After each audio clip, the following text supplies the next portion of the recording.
As nobody is expected to create perfect code at the first try, in this lesson we'll talk about the three different kinds of errors you'll face when programming with VBA. These three kinds of errors are compile errors, runtime errors, and logical errors. Each kind of error will occur at a different time and will produce different system behavior. The compile error will raise when Visual Basic Interpreter tries to compile a procedure just before executing it. Compilation for us programmers means translate the code you wrote to a code that is executable by the operating system and the microchip. First, to prevent any misunderstanding, with VBA you may not compile your project to standalone code. But before a procedure is run, Visual Basic Interpreter will try to compile it so that it can then be executed. If something in the procedure doesn't let the compilation comes to its end, you'll get a compile error exposed to you by this particular dialog box. Make sure to read the message before closing the box, as it will help you understanding what didn't let the system compile your procedure. For many compile errors, in addition to displaying the dialog box, Visual Basic Editor will select the code that it wasn't able to compile. In other words, the thing that is responsible for this compile error. This will let you know what the compile error is related to.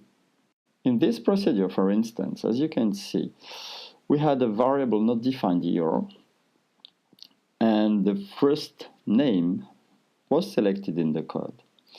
If I look carefully at the declaration of this variable, it actually was declared as first name, so I did a mistyping.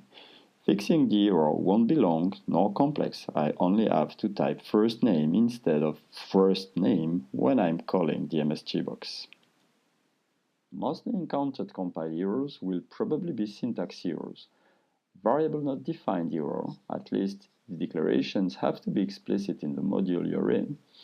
Structure without an end, for without next, if without end if, for instance, and sometimes even end without beginning error, which actually means you forgot to close a nested structure inside the one that is given as the problematic one. The reason for that surprising error message is that Visual Basic Editor finds an end inside a structure that doesn't host the beginning. For such errors, the bad news is you can only rely on your knowledge and your Visual Basic skills to fix them.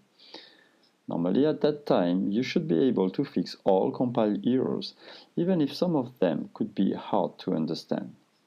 Here, for instance, we're getting a ByRef argument type mismatch error. What it basically means is that we're trying to fulfill the B number argument for the called from compile errors 3 procedure with a variable L number that is typed as long.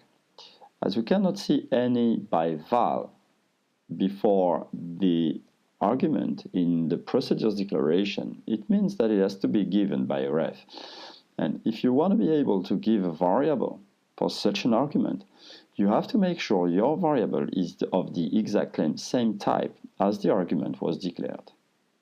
When facing a compile error, if you have trouble to understand the error message, click Help button in the compile error dialog box. Online help will give you further explanation about the specific error you just encountered. To find out all compile errors in your project, you can use the debug compile command that will try to compile every procedure in the project and stop as soon as a compile error is met. If the command ends silently, this means you don't have any compile error left in your project. Another kind of errors you'll have to deal with is runtime errors. As their name implies, runtime errors will occur when the procedure is running, in other words, while it's being executed. A runtime error will be thrown when the program will be set to a state it wasn't expected to deal with. For instance, if you're prompting the user for his or her age, and the user replies with a string value such as, "It's not your concern," as Visual Basic Interpreter cannot store a string value in a, let's say, byte variable, you'll get a runtime error. Runtime errors not only are described by message, but also have a number that you can see in the Runtime Error dialog box. For numbers from 0 to 1000, you have a Visual Basic error. For negative numbers or numbers that are greater than 1000, you have an error that comes from another library, probably Excel, but perhaps also MS Forms if you're dealing with user forms inside your project, or any other external library you referenced. Knowing that can help a bit to better understand what's going on and why this error raised. Here again, Help button will give you further explanation about the error on top of the description, and that will often be precise enough to make you understand what the problem is. But furthermore, you also can click on the Debug button that will bring you back to your code. The statement that caused the error will here be highlighted. This is not necessarily the statement you'll have to change to fix the bug, but as you'll be in break mode, you'll be able to use the debugging tools we'll learn in the next lesson. The last type of error you may find in your procedures will be logical errors. Errors of this kind don't crash the execution at any time. What it basically means is that the program won't stop because of such an error. You will only get a result or a behavior that is not the expected one for your procedures. As such errors don't break the program execution, they will be harder to find and to fix.